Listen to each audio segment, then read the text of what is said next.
If you were a praying mantis, it would be socially acceptable to devour your mate. And if you're a honey badger, you have no regard for other animals. You don't care. If you're a panda with twins, it's normal to abandon one to take care of the other. But if humans do any of these things, we would call it wrong, unfair, or unjust. Yeah, why is that? Why do humans care so much about justice? Well, the Bible has a fascinating response to that question. On page 1, humans are set apart from all other creatures as the image of God. Yeah, God's representatives who rule the world by his definition of good and evil. And this identity, it's the bedrock of the Bible's view of justice. All humans are equal before God and have the right to be treated with dignity and fairness no matter who you are. And that would be nice if we all did that. But we know how the world really works. And the Bible addresses that too.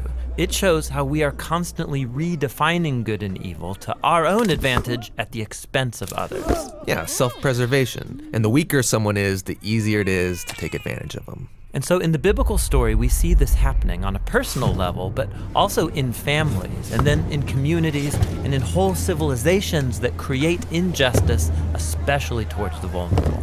But the story doesn't end there. Out of this whole mess, God chose a man named Abraham to start a new kind of family. Specifically, Abraham was to teach his family to keep the way of the Lord by doing righteousness and justice. Yeah, doing righteousness, that's a Bible word I don't really use, but what comes to mind is being a good person. But what does that even mean, being good?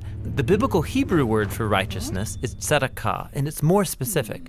It's an ethical standard that refers to right relationships between people. It's about treating others as the image of God, With the God-given dignity they deserve. And this word justice, it's the Hebrew word mishpat.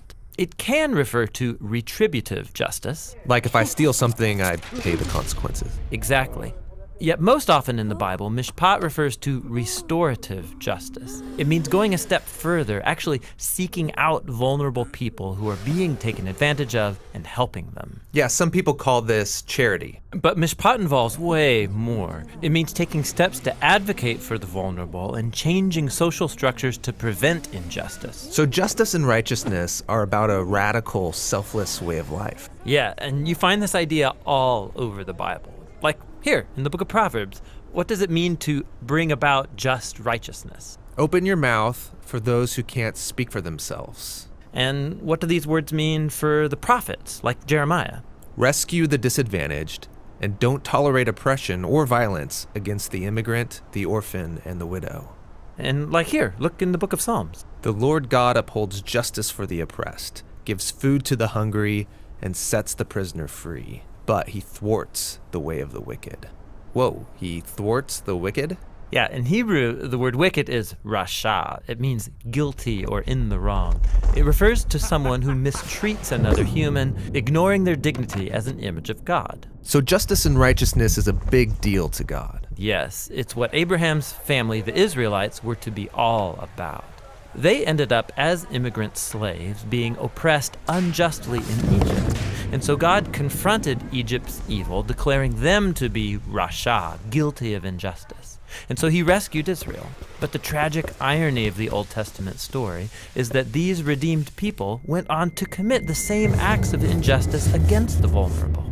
And so God sent prophets who declared Israel guilty. But they weren't the only ones. There's injustice everywhere. Yeah, some people actively perpetrate injustice. Others receive benefits or privileges from unjust social structures they take for granted. And sadly, history has shown that when the oppressed gain power, they often become oppressors themselves. So we all participate in injustice, actively or passively, even unintentionally. We're all the guilty ones. And so this is the surprising message of the biblical story. God's response to humanity's legacy of injustice is to give us a gift, the life of Jesus. He did righteousness and justice, and yet he died on behalf of the guilty. But then God declared Jesus to be the righteous one when he rose from the dead. And so now Jesus offers his life to the guilty so that they too can be declared righteous before God, not because of anything they've done, but because of what Jesus did for them.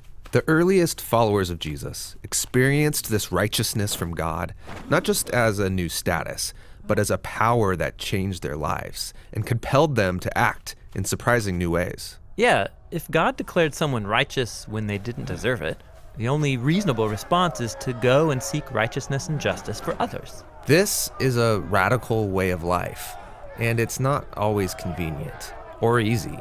It's courageously making other people's problems my problems. This is what Jesus meant by loving your neighbor as yourself. It's about a lifetime commitment fueled by the words of the ancient prophet Micah. God has told you, humans, what is good, and what the Lord requires of you is to do justice, to love mercy, and to walk humbly with your God.